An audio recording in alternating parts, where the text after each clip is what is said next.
د سحري برخې: وروځه،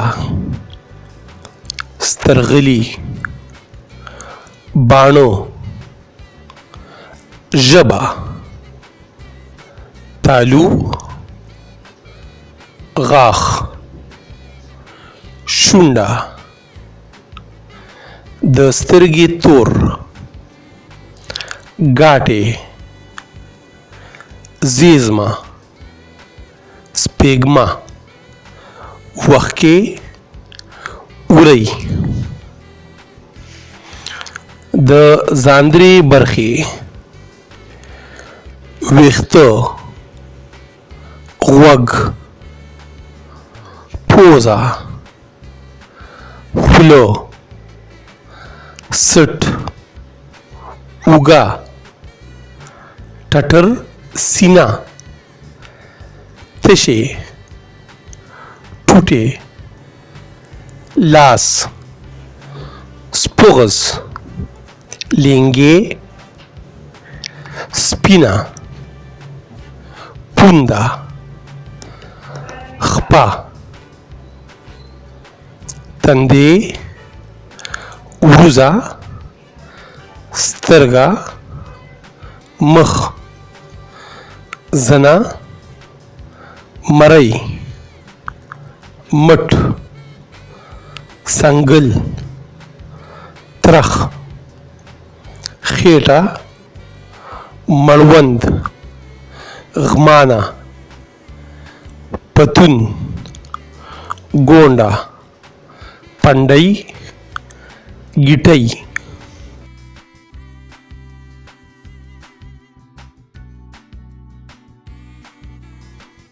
د پښتو توري: الف، ب، پ، ت، ټ، ث، جیم، زیم، چ، سیم، ه، خ، دال، ډال، ذال، ر، ړ، ز، ژ، ګ، سین، شین، خین، صاد، دوات، توی، زوی، عین، غین، پی، قاف، کاف، گاف، لام، میم، نون، نون، واو، غونډه ی. پښتو کې ی د خپل غږ نه پرته نور څلور غږونه هم لري چې دا د انګریزۍ د واولز غوندې وي. دې لیکلي جملې ته پام وکړئ. دې سره به په دغه غږونو باندې پوهېدل زیات اسان شي.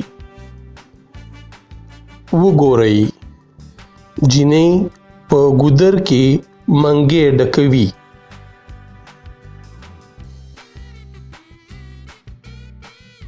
شمیر: یو، دوه، درې، څلور، پنځه، شپږ، اووه، اته، نهه، لس، یولس، دولس، دیارلس، څوارلس، پنځلس، شپاړس، اوولس، اتلس، نولس، شل،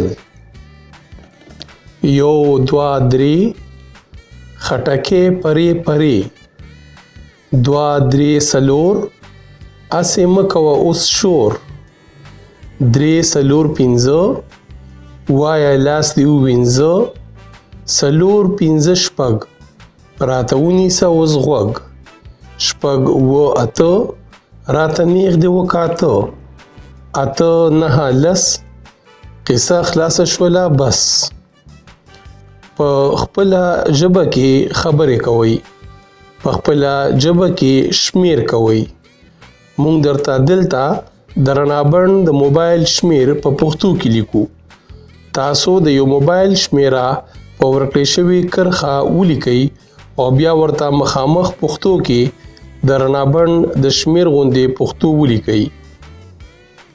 0 3 4 1 9 3 4 4 3 1. د لیکلو زده کړه. په مور پلار سپارښتنه.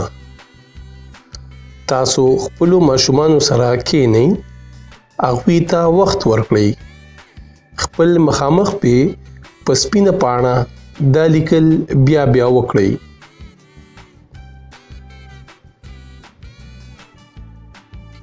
پښتو: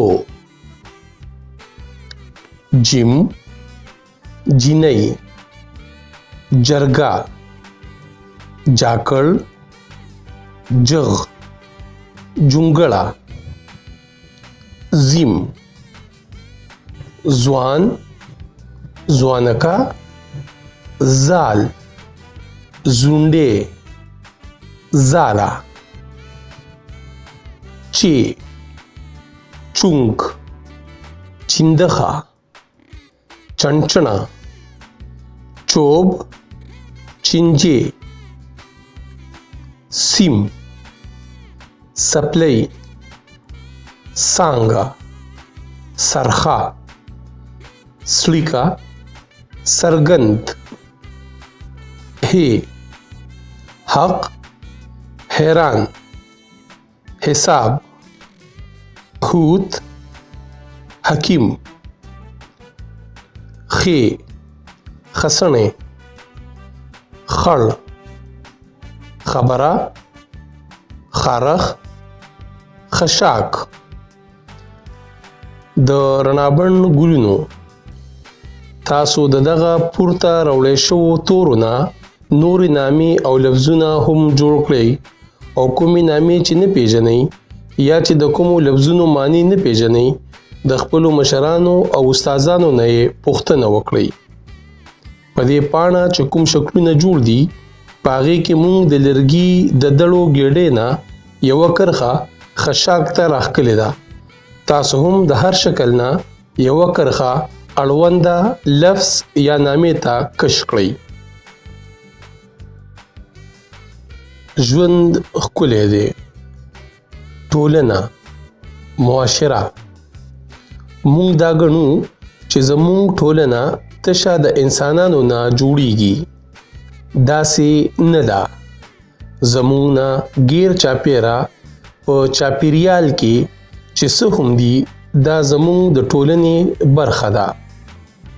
ستاسو د کور او حجرې یا ستاسو د ګاونډیانو د کورونو او حجرو دیوالونه، ښوونځي هغه سرکاري وي که غیر سرکاري، د روغتیا ځایونه او روغتونونه، اټۍ، سورلۍ، ټانګې، رکشې، ډګډګي، ګاډي، سایکلې، کټونه، کرسۍ، میزونه، بالښتونه، ونې، بوټي، ګلونه، بڼونه، چمنونه، ځنګلونه، چرۍ، نالې، ویالې، ولې، لښتي، نهرونه، سیندونه، لارې، سړکونه، څاروي، ځناور، مرغۍ، د عبادتونو ځایونه لکه جوماتونه، مندرونه، ګوردوارې او ګرجې او ټول انسانان چې یوځای شي نو دې نه ټولنه جوړیږي. انسان د خپل چاپیریال او خپلې ټولنې خیال ساتي. انسان هغه دی چې د ده نه د ده چاپیریال او ټولنه کې شتون لرونکي ټول څیزونه په امان وي. انسان هغه دی چې د چا سره نښتې او جګړې نه کوي. څوک دردوي نه، څوک وینې کوي نه، څوک مړه کوي نه. انسان هغه دی چې د کورونو، حجرو، ښوونځو او د خلکو د عبادت ځایونه ړنګوي، ورانوي نه.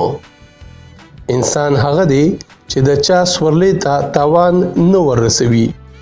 انسان هغه دی چې اوبه څښاکوي هم نه او هسې یې تویوي هم نه. انسان هغه دی چې څاروي، ځناور او مرغۍ نه وژني او نه یې شړي. انسان هغه دی چې هغه د خپل چاپیریال او خپلې ټولنې په امن او خوشحالۍ کې کردار ادا کوي. د رڼابند ګلونو سپرلی پتلو دی او د اوړي تودې شپې ورځې راغلې. تاسو خپلو کورونو کې د مرغو دپاره په لوښو کې اوبه ږدئ. مرغو دپاره د سړو پاتې شوو ډوډو نه پوټي کوئ او ستاسو کورونو ته راتلونکې مرغۍ مه شړئ. بل دا چې کله هم ژوله، سانجک، چنګمان وژوئ نو بیا یې په ځمکه مه غورځوئ. دا چې د چنچڼو، کونترو، خارونیو، مولا چرګکو یا نورو مرغیو مخوکه بسې ونښلي نو بیا ترې لرې کېږي نه او هغه مرغۍ مړې شي.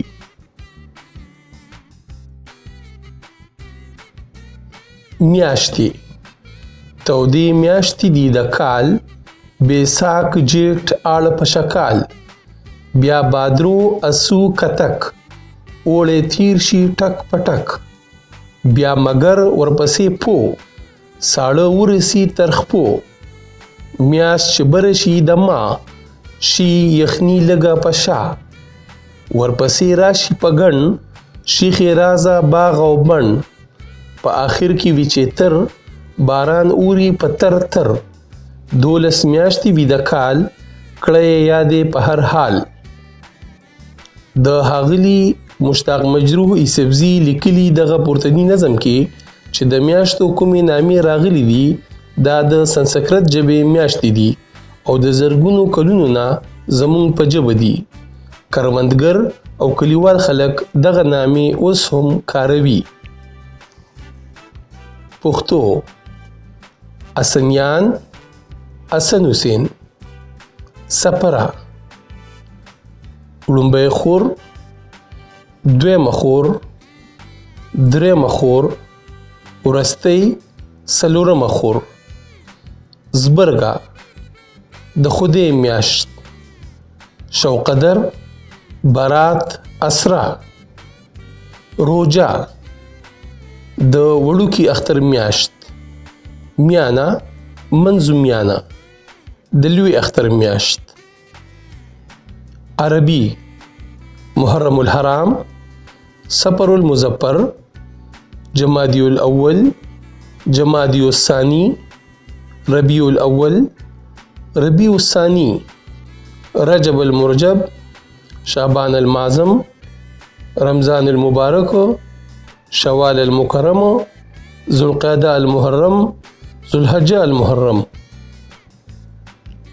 انګریزي: جنوري، فروری، مارچ اپریل، مئی جون، جولائی اگست، ستمبر، اکتوبر، نومبر، دسمبر.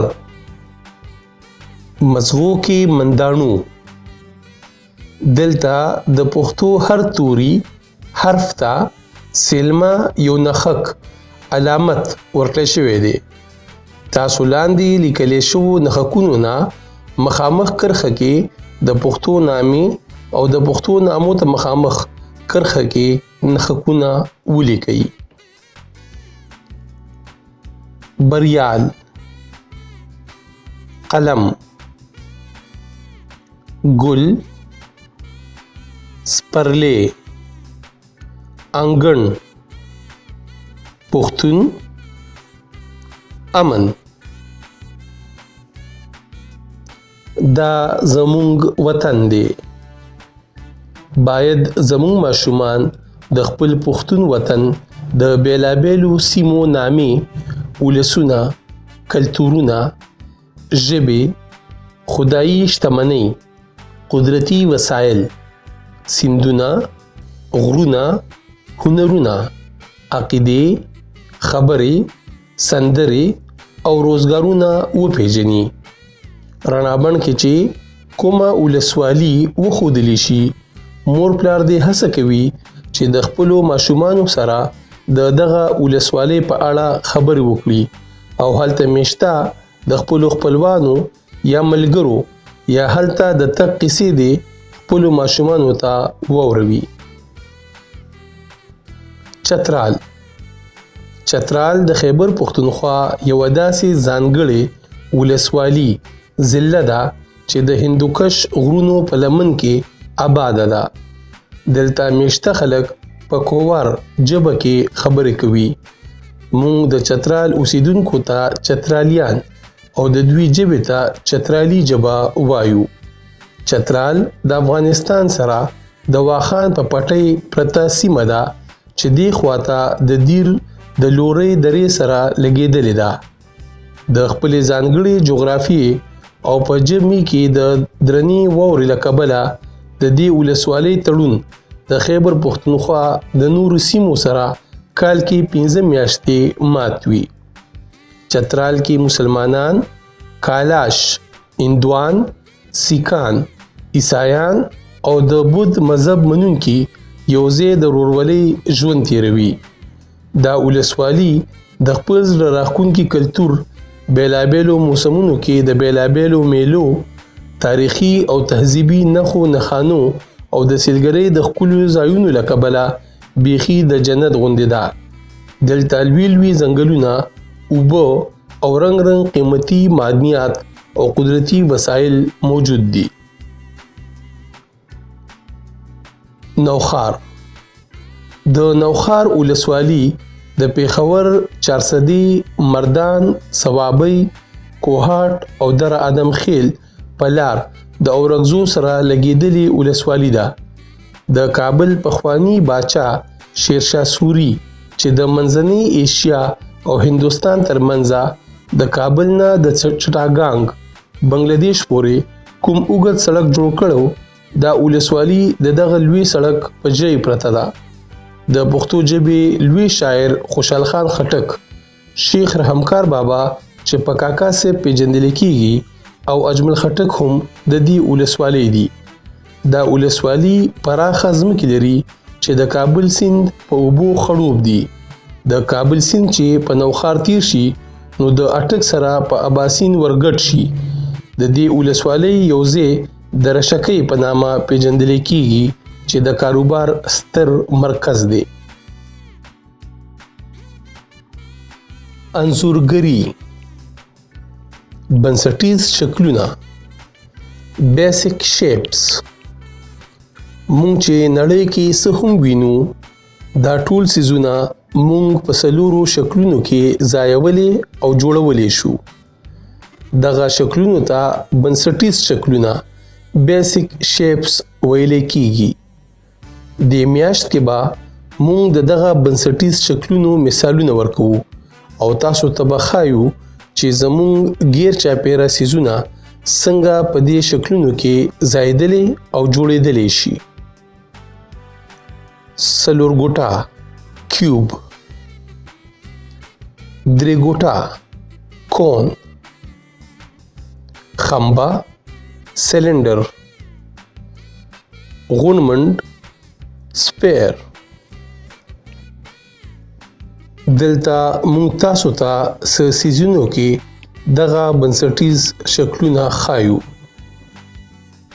تنبه دروازه، باد پکې،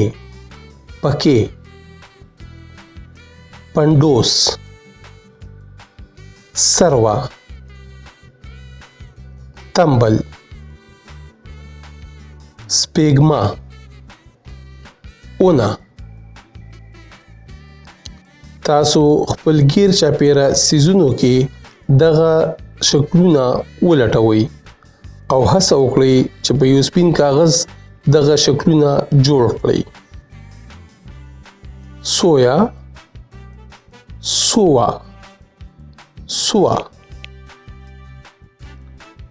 انګور تراودي. دا د تیر کال د اوړي د ویسري غرمې قصه ده. یوه پیغله لومبړه په لاره روانه وه. لږه نه څه ډېره سرګردانه وه. د میلې ځان نه ورکولو، بس په یوه مخه روانه وه. د ډېر مزل وروستو لومبړې لوږه ونګېرله، محسوس کړه او د څه خوراک لټولو دپاره یې سترګې وځغلولې. خو نه د کیرلو میرلو درک و او نه د مږې منګک چې په سترګو یې څه ونه لیدل. نو سپېږمې یې راښکلې خو د څه په بوی پویه نه شوه. نوره هم په وړاندې لاړه خو د خوړلو دپاره هېڅ درک نه و. ناڅاپه یې یو بڼ ته پام شو. بڼ کې د شوي بکیانې، خرولې او توت ونې وې. د توت په یوه ونه د انګورو زیلې خورې وې او په یوه څانګه د راغلې زیلې نه جوپې جوپې انګور راځوړند وو. د دغه انګورو په لیدو لومبړې ته د خپلې نیا قصه ورپه یاد شوه. لومبړې ته یې نیا قصه کوله چې هغه یوه خپلواکه او آزاده لومبړه وه. میان، مارغان او نورې بلها غوښې وې چې دی به پې خپل وخت تېروه. بیا چا ظالمانو ورپسې د خپل غرض دپاره دا قصه وتړله چې یوه ورځ یې دې لومبړې په انګورو پسې ټوپونه وهل او چې جوپې ته ونه رسېده نو پوزه یې وچوڼوله چې انګور تراوه دي. نیا یې ورته ویلي وو انګور که ډېر خواږه هم شي خو د لومبړې خولې کې ورته اوبه نه راځي. پیغله لومبړه د لوږې نه بېحاله کېدونکې وه، خو بیا هم د لومبړې او انګورو د اردو ژبې په دغه قصه پسې مسکۍ مسکۍ کېده چې دې کې مخامخ د اونې خوځېدونکو پاڼو ته پام شو او چې په ورغوټه شوه نو یوه سربه غوښینه مږه یې خولې کې نیولې وه. هغې دغه مږه وخوړه او په خپله مخه روانه شوه. پایله لومبۍ: انګور ته د لومبړې خوله کې اوبه نه راځي. پایله دویمه: لومبړې ته مرداره مږه هم د خوږو انګورو نه ښه ده. دونیمار کاکا: رڼابڼ د دونیمار کاکا په نامه تاسو ته 5 دونې لیکي او ځوابونه به یې هم لیکي، خو تاسو به دغه ځوابونه لټوئ. دونې به 5 وي او ځوابونه 7. تاسو به هر ځواب ته مخامخ جوړه 4 ګوټیزه خونه کې د دغه دونې شمیره لیکئ. تاسو کولی شئ چې موږ سره دونې شریکې کړئ. موږ به ستاسو مننې سره خپروو. کینی په پوزه نیسي غوږونه. د غل غوندې د شپې ځي او وینه بې پیسې څکي، خبرې کړي په غوږ کې او غږ یې بې مزې وي، راکاږي درنه وینه د زهرو یې لشي وي. سره غوښه په ځمکه خښه، نه یې خوله شته نه یې غوږ، رسوي هر ځای ته غږ. ته چې څه وایې وایه، چا سره نه کوي زوږ. هغه دی هغه دی هغه دی هغه دی. پښتورګي، ګازره، ګرځنده، موبایل، چشمی، شینولې، نظر، ماشي. ټوقه: یو ماشوم خپلې مور نه تپوس وکړو چې د پیو څکلو څه ګټي. مور یې ورته ووی چې کوم ماشومان پی څکي هغه سره سپین وي. هغه ماشوم په حیرانتیا سره تپوس وکړو نو بیا د میخي کټې او کټې ولې تور وي؟ میره مور او بلا، لایبه دیوان. یوه کړمه وه چې پکې پلار، لور او زوی وو. د دې وړو مور مړه شوې وه او پلار به یې زیاتره د دیاړۍ دپاره د کور نه بهر و او ماښام به راستنېدو. د دې وړو یوه میره مور وه چې دوی سره به یې مینه نه کوله. یوه ورځ ښځې خپل میړه ته ووې مونږ خو ډېر غریبانان یو. خو سړي وویل چې نه. زوی ورته غوږ ایښی و چې پلار یې کله دیاړۍ ته لاړو نو میرې مور دغه ورور او خور ته ووې چې نن به چکر له ځو. نو هغوی ورته ووې چې صحیح ده. هلک د ځان سره څه کاڼي واخیستل. دوی چې کور نه ووتل نو هلک به یو یو کاڼی په لاره غورځوه. چې ښه لرې لاړل نو مور ورته وویل بچو تاسو ودرېږئ زه اوس بیرته راځم. ډېر وخت تیر شو خو هغه راستنه نه شوه. ورور او خور د کاڼو په درک روان شول او خپل ځان یې کور ته ورسوه. پلار یې د دوی په لیدلو ډېر خوشحاله شو خو مور یې سمه غوسه شوه. بله ورځ چې پلار بیا دیاړۍ له لاړو نو میرې مور دوی بیا چکر له بوتلل. دا ځل هلک ځان سره څو نوړۍ ډوډۍ راخیستې وه او په لاره به یې پوټي جوړول او غورځول به یې. چې یو ځای ته ورسېدل نو مور ترې بیا لاړه. ورور خور چې بیرته ستنېدل نو هغه پوټي مرغو خوړلي وو. هغوی په لار روان وو چې یو کور یې ولیدو چې ډېر ښایسته و. دوی دغه کور ته ورننوتل خو دغه کور کې یوه بلا اوسېده. بلا چې څنګه هغوی ولیدل نو ورته یې وویل چې دلته راشئ خو دوی وویرېدل. بلا دوی ته هېڅ ونه ویل. ښې ډېرې ډالۍ یې ورکړې او کور ته یې بوتلل. پلار یې چې هغوی ولیدل نو ډېر خوشحاله شو. بلا د هغوی میرې مور ته وویل که بیا دې دا ماشومان دغسې پرېښودل او یا دې ورته څه بد په زړه کې رالل نو تا به خورم. په دې اورېدو د هغوی میره مور وویرېده او بیا به یې هغوی دواړو سره مینه کوله.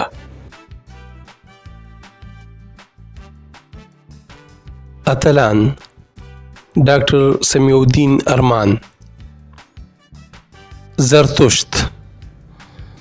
زرتشت د اوسني افغانستان د شمال د بلخ ښار په خواوشا کې پیدا شوی و. د زرتشت د پلار نامه پروشاسپ وه او مور یې دیودا وه. دا اتل د حضرت مسیح علیه السلام نه په سوونو کاله وړاندې زمانه کې تیر شوی دی. د بلخ ښار د ټولې نړۍ د علمونو مرکز پاتې شوی دی ځکه دې ته ام البلاد یعنی د ښارونو مور هم وایي. د تاریخ په سبقونو کې وروستو دا سیمه د باختري تهذیب په نوم یادیږي. د دې اتل نامه انګریزي ژبه کې په زرتشترا مشهوره ده. زرتشت د خپل وخت او د خپل سیمې هغه لومبنی اتل دی چې خلکو ته په یو خدای د ایمان ساتلو عقیده ښودله. دې نه پرته یې د خلکو د تربیت کولو دپاره د آخرت تعلیمات هم وړاندې کول چې د دوی نه ذمهوار او خیر رسونکي وګړي جوړ شي او د جنت ګټلو هم جوګه شي. د زرتشت د تعلیماتو تر مخه انساني حقونه پوره کولو سره سره خپل چاپیریال ماحول کې موجود ونې بوټي څاروي مارغان اوبه ځمکه اور او هوا د انساني ژوند د تیرولو لپاره د خدای تعالی ډېرې ارزښتمنې ورکړي دي. نو دې ته ځانګړی درناوی احترام پکار دی. که څوک هم د یادو څیزونو ته نقصان رسوي نو هغه به ګناهګار ګڼل کیږي. د ښه اخلاقو جوړولو دپاره دغه زمانه کې د زرتشت ژوند او سبقونه یوه ډیره غوره تګلاره او نمونه وه. نو همدا وجه وه چې وروستو وختونو کې د ده تعلیمات د خپلې سیمې او غیر چاپیره سیمو وړو او څه لویو حکومتونو هم خپل کړل. په پښتو ژبه کې د زرتشت ګاتونه په نامه د ده د تعلیماتو یو کتاب ژباړلی شوی دی. ګاتونه وینا ته وایي. د دې واحد ګاتا دی. دا داسې ویناوي چې یادولو کې هم اسانه وي او دې وینا کې زده کړه هم پرته وي. د ژوب، کوټي او قندهار پښتانه ګاتونو ته ګایونه وایي. د هندي او اردو ژبې گیت هم د دې ټکي ګات نه جوړ دی. د زرتشت ګاتونو کې د خدای ستاینې صفتونه، حمدونه، دعاګانې او د خیر ښېګړې فکرونه خوندي دي. دا وخت په 21مه پیړۍ کې تمامي د علم سپېڅلي استادان د نړۍ د مشرقي برخې د اوسني افغانستان دې اتل ته ډیر په درنه سترګه ګوري. د کار او زیار او خپله زمانه کې د انسانیت خدمت یې په درنو ټکو یادوي او د عزت یو اوچت مقام ورکوي. ولسي لوبې. اوړی راغلو، شپې په لنډېدو شوې او ورځې په اوږدېدو شوي دي. د اوړي په غرمه کې چې هلکان په نهرونو کې لامبي نو په اوبو کې بیلابیلې لوبې کوي. دې کې یوه لوبه ګاره بللی شي. ګاره په ډیرو ژورو اوبو کې نه کیږي، دا په رغو اوبو کې کیږي. د ګارې دپاره هغه ځای ډیر ښه وي چې اوبه پکې تر کونډو یا زیات نه زیات تر غمانو وي. د ګارې دپاره هلکان دوه ډلې شي او په اوبو کې یو بل ته مخامخ ودرېږي. بیا هغوی د خپلو لاسونو په مرسته په زوره یو بل ته دارې کوي. کومه ډله چې اوبه په دوه لاسي په زوره ولي، د مخامخ ډلې هلکانو ته سترګې پرانیستل او ساه اخیستل ګران کړي، او چې کوم هلک د اوبو د دارو نه تنګ شي نو هغه یو اړخ ته شي. دغه رنګ یو بل ته په زوره دارې کیږي او د هر ډلې نه یو هلک د وخت تیریدو سره وځي. د کومې ډلې هلکان چې لږ شي او نوره ګاره نشي کولی نو هغه ټوله ډله د ګارې نه وځي او بله ډله یې وګټي. دې لوبه کې د ګټلو یا بیللو ځباد نه وي. که کومه ډله یې وګټي او که وبیلي، خو د ګارې سر ته رسېدو نه وروستو دواړه ډلې په یو ځای په اوبو کې غوپه وهي او بیا سر راوباسي او د مستۍ چغې وهي. د دې لوبې دننه د ماشومانو دپاره د زده کړې او ګټې څو خبرې شتون لري. لومړی، د یو کار دپاره یو ځای کېدل. د انسانانو دپاره دا ډیره ضروري ده چې هغوی د یو کار، مرام، مقصد دپاره یو ځای شي. ګاره کې ماشومان د لوبو دپاره دوه ډلې شي، خو په راتلونکي کې د دوی دغه یو بل سره د مرستې کولو خوی پوخ شي. دویمه، د مزغو نه کار اخیستل. ګاره کې چې کله یو ماشوم ستړی شي یا ورته ساه اخیستل ګران شي یا یې د اوبو په دارو سترګې خوشتي شي نو هغه د ګارې د منځ نه وځي. دې سره ماشوم زده کړه کوي چې که ژوند کې داسې څه خبره وخت راشي چې ژوند ته پرې زیان پېښېدی شي نو هغه وخت دپاره د هغه خبرې نه په شا کېدل ښه وي. درېیمه، لوبې د خوند دپاره کول. ګاره کې ګټه او بیلات نه وي. کله چې ګاره ختم شي نو دواړه ډلې مستی او خوشحالي کوي.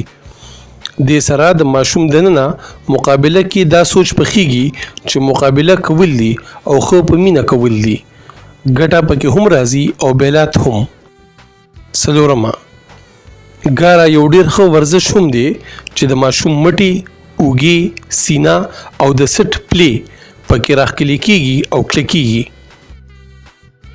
ګاره د ډیرو هلکانو ترمنځ وي. کله چې دوه هلکان یو بل دغسې په اوبو ولي نو هغې ته اړي وایي. د رڼابڼ ګلونو. اوبه د خدای ډیره ارزښتمنه او نیازبینه ورکړه ده. په ځمکه د ژوند پیل آغاز د اوبو نه شوی دی. د اوبو نه پرته د هیڅ ژوندي سري، اونې، بوټي، څاروي، خوځنده او مهي یا مارغه د ژوند امکان نشته. پخوا اوبه ډیرې پاکې او بسیاره وي. اوس د وخت تېرېدو سره اوبه په ورو ورو کمیږي. د دې یو لامل دا دی چې مونږه اوبه ډېرې بې سرپې کاروو او هیڅ پاملرنه ورته نه کوو. تاسو هڅه وکړئ چې اوبه کله هم بې ځایه او بې وجې توی نه کړئ. دغه ډول د پلاستیک ګوتۍ او نورې خځلې اوبو ته مه غورځوئ. اوبه ژوند دی. د ژوند حفاظت وکړئ. ساينس او پرمختګ. پل. پخوا زمانه کې چې انسانانو به پیاده مزلونه کول، د سیزونو د یو ځای نه بل ځای ته په وړلو راوړلو کې به یې کلمې وشلېدې. انسانانو به په اوبو او خوراک پسې کډې ګرځولې، ځکه به د یو ځای نه بل ځای ته تللو کې د ډېر کړاو سره مخ وو. د خر، خچر، اس، غوایه، سنډه، اوښ د پیژندلو او قابو کولو نه پس د انسان دغه خواري لږه شوه، خو بیا هم خر، خچر، اس، غوایه، سنډه، اوښ به څومره پیټې وړلو. تاریخ وایي چې د سیزونو په جوړولو کې انسان د ټولو نه لومبنې د پل ایجاد کړی دی. تاسو چې څومره هم ایجادونه وینئ، دا انسان څه نه څه ته په لیدلو کتلو ایجاد کړي دي. انسان به لیدلی وي چې د چپړیتې ګټې په ځای غونډه مونډه ګټه زیاته په اسانه رغړي. هغه به لیدلی وي چې د اونې د مونډ په ځای د هغې بې څانګو تنه په اسانه رغړي، او دغه شان د نور یا سپوږمۍ په لیدو به د هغه ذهن ته دا خبره راغلی وي چې که داسې څه جوړ کړی شي چې غونډ مونډ وي، نو د سیزونو او کډې د یو ځای نه بل ځای ته وړلو کې به ورته اساني وي. مونږ د پوخ باور سره دا نشو ویلی چې انسان په لومبي ځل پل کله ایجاد کړی، خو دا د یقین سره ویلی شو چې د پل ایجاد سره د انسانانو دپاره پخپله هم د یو ځای نه بل ځای ته مزل کول اسان شول، او د سیزونو هم د یو ځای نه بل ځای ته وړل اسان شوي دي. نن چې موږ څومره هم سورلۍ، ګاډي، مشینونه او مشینري وینو، دې ټولو کې پل ډیر ارزښتمن کردار ادا کوي. د رڼابند ګلونو. تاسو خپل غیر چاپیره سیزونو پسې نظر وزغلوئ چې په څه کې درته پل ښکاري، لکه نور، سپوږمۍ، د سایکل پلونه، پکې او داسې نور.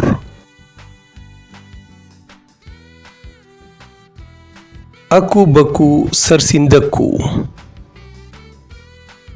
اکو بکو سرسیندکو، غوا مې لاړه په ترپکو، آباسین بیړۍ بیړۍ پکې ناسته درخانۍ، درخانۍ خورې راوځه په لستوڼي کې دې څه دي، څه خواږه دي څه تراخه دي، الیشلنګ ډبلۍ الیشلنګ ډبلۍ. د جبې خواته یو ګټه ده، د ګټې لاندې مار دی، د مار په خوله کې تار دی، تار زما په کار دی، نسکم د جبې اوبه، خوله به مې تڼاکې شي، کابل به رانه پاتې شي. اکو بکو سرسیندکو، غوا مې لاړه په ترپکو، آباسین بیړۍ بیړۍ پکې ناسته درخانۍ، درخانۍ خورې راوځه په لستوڼي کې دې څه دي، څه خواږه دي څه تراخه دي، الی شلنګ ډبلۍ الی شلنګ ډبلۍ. د رڼابند ګلونو. د رڼابند ګلونو که ستاسو زال، منګ عمر د 5 نه تر 12 کالو وي، او تاسو غواړئ چې ستاسو نامه ستاسو د نامې سره ستاسو د مور پلار نامه او پیژنګلو د رڼابند په پاڼه ستاسو د انځور سره چاپ شي، نو شابئ او د ډاکټر لارې موږ ته خپله پیژنګلو، قیسې، دونې، ساینسي معلومات، ټقالې، لطیفې، شعرونه او نور اړوند لیکونه راولېږئ. یادګیرنه: باید ستاسو لیکونه په خپل لاس لیکلی شوي وي.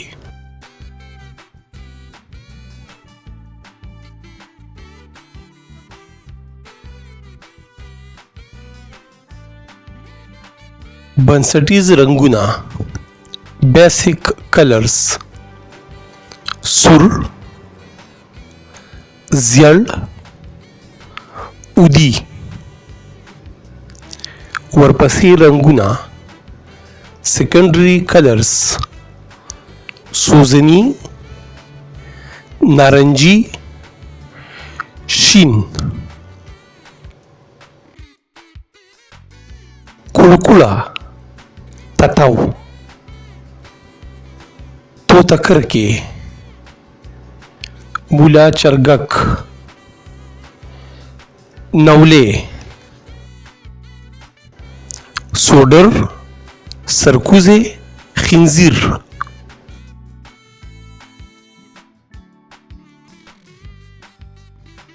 د رڼابند پیغام د یو قام د ټولو نه لویه شتمني د هغه قام ماشومان وي همدغه ماشومان د سبا معیار جوړوي که دوی ته خپل ټول حقوق په خپل وخت ترلاسه شي نو دوی به د یو معیاري ژوند جوګه شي او د انسانیت ویاړ به وګرځي د مور پلار او د کور د وګړو دا یوه ذمهواري وي چې دوی ته د ژوند زمینه برابره کړي دې کې یو بنیادي حق د مورنۍ ژبې هم دی دا حق په لومړۍ پوړۍ باید مور پلار او د کور نور وګړي پوره کړي کله چې ماشوم د زده کړو لپاره رسمي پیل کوي نو دلته د اولنی فطري حق دا دی چې په مورنۍ ژبه زده کړې وکړي دا حق هر ماشوم ته الله پاک ورکړی دی د فطرت افاقي قانون دا حق ورکړی دی خو له بده مرغه موږ چې په کوم چاپیریال کې ژوند کوو دلته د رسمي زده کړو ژبه مورنۍ نه وي همدلته نه د ماشوم د حق توګنه پیل شي او دا د ده په ټول ژوند یو ژور اغیز پرې باسي مفکوره د سکول د ماشومانو لپاره په مورنۍ ژبه د زده کړو یوه داسې میاشتنۍ مجله ده چې دا به ماشومانو ته خپله ژبه ورښایي او دا رنګ به د ماشومانو تنقیدي او تخلیقي صلاحیتونو ته فطري وده ورکوي د دې رسالې دننه مواد به د ماشومانو د عمر خوښیو ناخوښیو او د خپلو قدرونو پاسدار وي د دې ترڅنګ به د خپل تاریخ اتلانو او د ساینسي نړۍ نه په اسانه خبروي د ماشومانو د اسانتیا لپاره به د هرې میاشتې یوه ویډیو برخه په یوټیوب هم آنلاین وي چې ماشومان پرې په اسانه پوهیږي د ماشومانو د شرکت لپاره به خط کتابت د ماشومانو ډرایینګ او سوالونه جوابونه هم د رڼابند برخه وي راځئ چې خپله قامي اخلاقي او مذهبي ذمهواري پوره کړو او د خپلو ماشومانو فطري روزنې لپاره رڼابند ته لاس ورکړو